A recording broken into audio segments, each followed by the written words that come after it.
Hey YouTube, what's up? I know it's been a while since I've sent any material your way. I'm back at school now, and I do not have access to my drums, so I probably won't be putting up any covers anytime soon. But I did want to take the opportunity and do a video that I've been wanting to do for a very long time. And by a very long time I mean 4 months now. Because the new Red Hot Chili Peppers album came out. I did a full album cover of it. And a lot of people have asked me since then, because they know that I'm a die-hard Red Hot Chili Peppers fan, no indication whatsoever, that they asked me, what did you think of the new album? And I figured, well, if I'm gonna say what I thought of that album, I might as well just say what I think of all of them. So this is a review for every Red Hot Chili Peppers album, and I'm gonna go specifically in depth to the new album. So I went through the process of ranking every Chili Peppers album, from which one I thought was best to which one I thought was worst, so I'm going to start from the bottom and work my way up.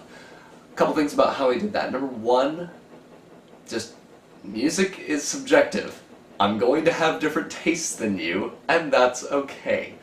Don't be saying that my word is like objectively written in stone is the worst declaration ever. It's all a matter of opinion, just calm down. Secondly, I have really irrational biases when it comes to which songs I like and why.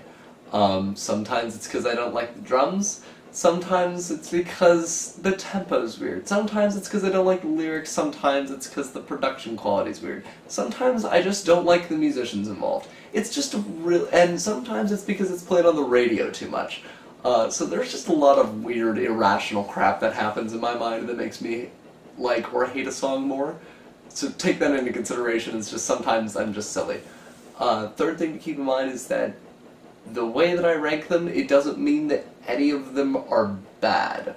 Like, some people might see that I've put an album at, like, number 10 or number 9 out of 11, and they're like, wow, he thinks that album's really bad. They're all Red Hot Chili Peppers. They're all fantastic. It's just some of them aren't as fantastic as others. So that's just the things to keep in mind when you see this order. How I did it was I took every single Red Hot Chili Peppers album, and I looked at all the songs in the album, and I rated them 1 out of 5, 1 being I don't really care for this song, and 5 being I love this song. And then I averaged albums together. I said, well, there's 13 songs in the album, I got this many 5s, this many 4s, this many 3s, this many 2s, and then I averaged them out and said, okay, that's my score for the album. I didn't give out any 1s. I think there were only like 3 or 4 songs where I actually gave out 2s. And then most of them were 3s, 4s, and 5s. So, I mean, they're all good albums, obviously. I enjoy listening to all of them, but that's the process that I went to figure out which albums were the best in my mind. It's a little bit inaccurate because there are some albums where there's songs that are like 15 seconds long and I have to give a rating for it, so I just gave it a 3 and moved on, and that kind of skewed things a little bit. But in general, I'm happy with the results, and I think it's a pretty good representation of how I actually feel about the Red Hot Chili Peppers discography. And I've listened to all these albums several times, not necessarily recently, but I know enough about them and I've remembered them enough. So here is my rankings, and remember the 3 things I said before: music's subjective, irrational biases, and they're all good. So, that being said, the album that's in last place on my album ranking is the Getaway. Wait, stop, don't, calm down, just calm down, calm down. It's not because it's a new album, it's not because I haven't listened to it enough, it's not because I'm against Josh Klinghoffer, it's like, that's not the reason. Let me take this opportunity to go in depth about this album because it is the newest one out and a lot of people have been asking me about it. So, the very first time I heard it, I didn't really care for it at all. And then in repeat listens, I was like, you know, this is actually pretty good.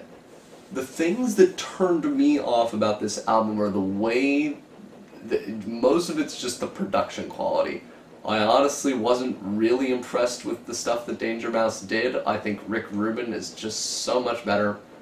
I was fairly disappointed in how the drums sounded in quite a lot of the songs. I remember the first day Dark Necessities came out, I'm like, ooh, a new Chili Pepper song.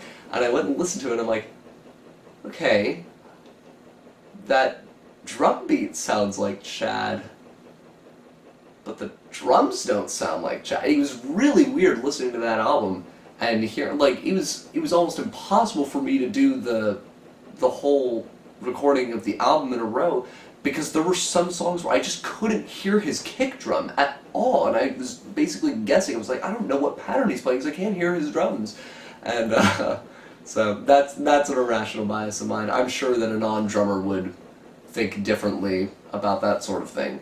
I will say there are good songs on there. Sick Love right now is definitely one of my top favorite Pepper songs ever. It's just such a good song. Detroit's really cool. Dark Necessities is really nice. I like Goodbye Angels. I like Dreams of a Samurai.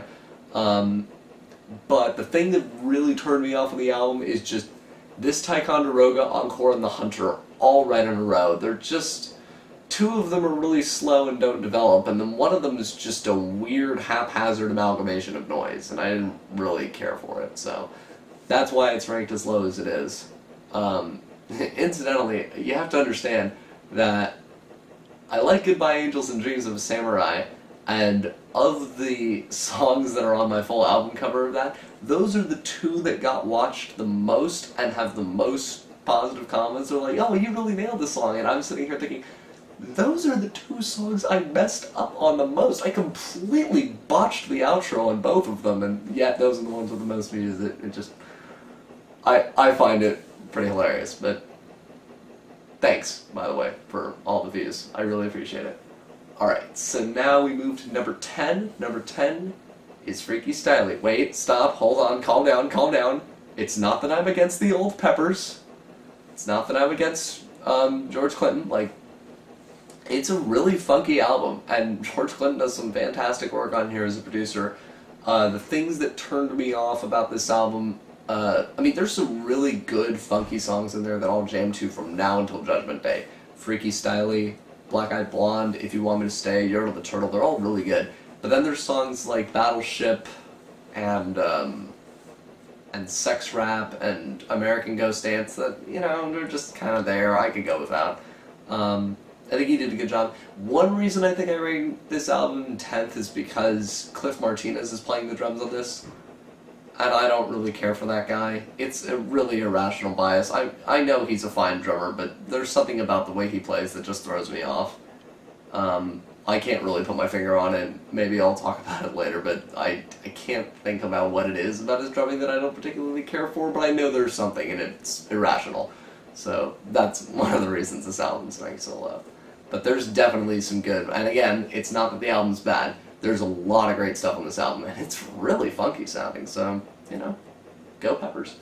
Alright, and number 9, you guys are gonna hate me, but number 9 is Californication. That's right, the most popular Peppers album, the one that's gotten sold out the most, is the one that I put in 9th place. And I know there's probably some diehard Pepper fans out there that are just like, you heathen! And just calm down. I hate listening to songs that get overplayed on the radio. I hate it. And not just Pepper songs. Just, if they get played way too much, I get sick of them. So every time someone comes up to me and they're like, Scar Tissue is an amazing Pepper song. Californication is my favorite song ever. Other Side is about me. And I'm just like, oh my god, I hate them because they've been played so much. What amazes me is that, like, some of the best songs on that album are the ones that no one talks about. Why does no one talk about Get On Top? Why does no one talk about Emmett Remus? Why does no one talk about Purple Stain? It's like, those are some of the best songs on that album, no one talks about them. And then there's Savior, which... I don't care for Savior. I don't know what the hell that song's doing, but, yeah. So that one's number 9. I'm referring to a list off to the side here. Number 8 is the original Red Hot Chili Peppers album. And this one I actually like a lot. I think the reason it got a really low score is because of You Always Sing and Grandpapa Do Plenty that are right at the end of the album. And everything before that is just really good. As much as I do think Andy Gill killed quite a bit of the potential of the group because they were definitely more punk rock back then than they were studio-friendly, radio-friendly, there are some tracks on there that sound really cool. Mommy, Where's Daddy is definitely one of my favorite Pepper songs, even though the lyrics are definitely subject and questionable. Like, it's just so smooth and funky. And Green Heaven's really cool, Out in LA is really nice. But then you hit Grandpapa Du Plenty and you're just like, I don't know what's going on here. But, yeah, it's a really good album. And again, I ranked it a little bit lower because Cliff Martinez's drumming, yeah, I don't know why. Alright, number 7 is, by the way, oh man, the other really popular Peppers album that I'm gonna get bashed for putting it low on this list. Again, a lot of overplayed songs on here that just tick me off for some reason. But there are some really cool songs in here. Throw Away Your Television is just phenomenal. Venice Queen is really cool. I like Minor Thing. And then there's songs like Warm Tape, where you just... No. Not Warm Tape. Not Warm Tape at all. For some reason, that song is just not up my eye. Alright, but great album though. And certainly just another example of how John Frusciante being in the group longer, he just gets better with time. In 6th place is Stadium Arcadium.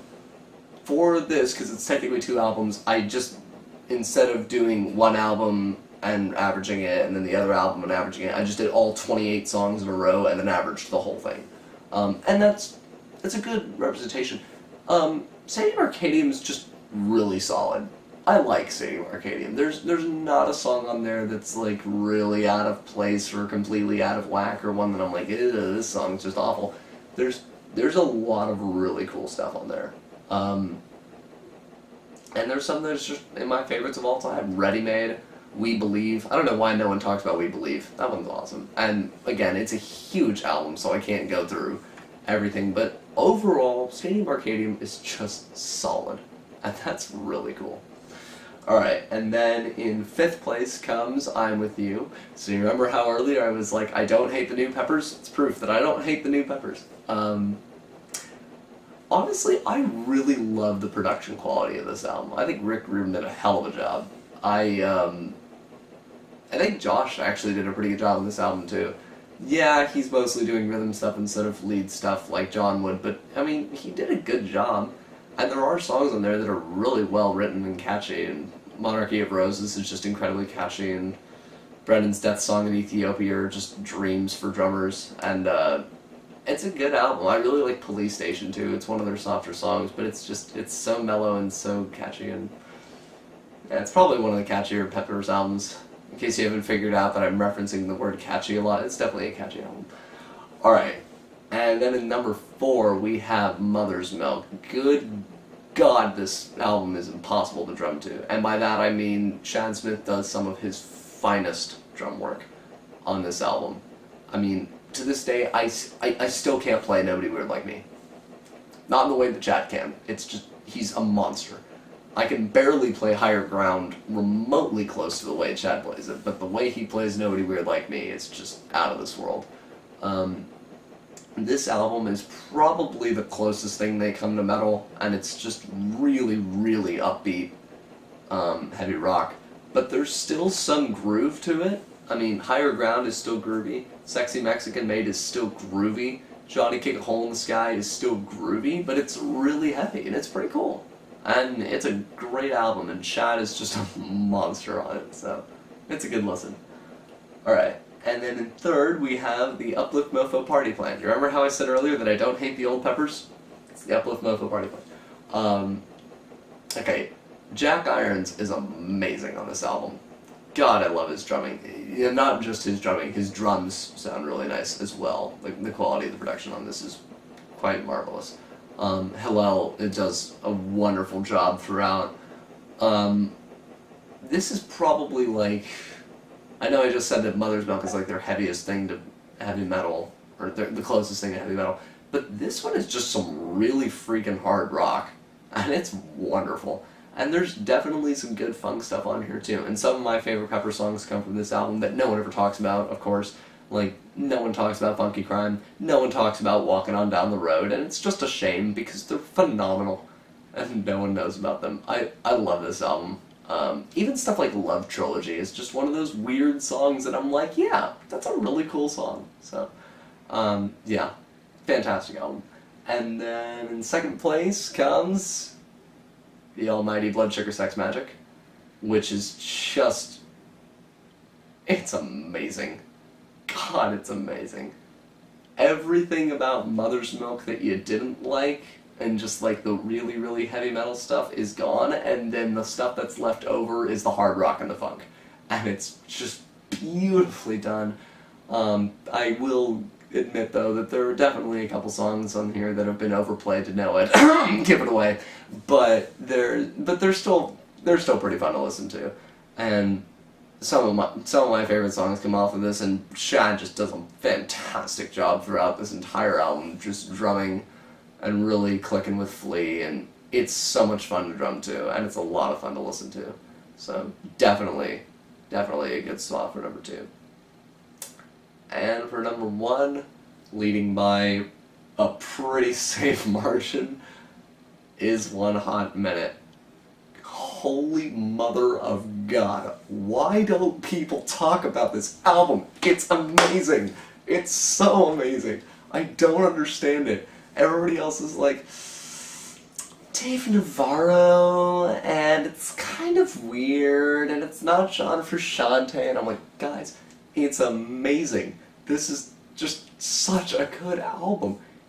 It's like Blood Sugar, except slightly shorter and funkier and better. It's just so good. And this is definitely...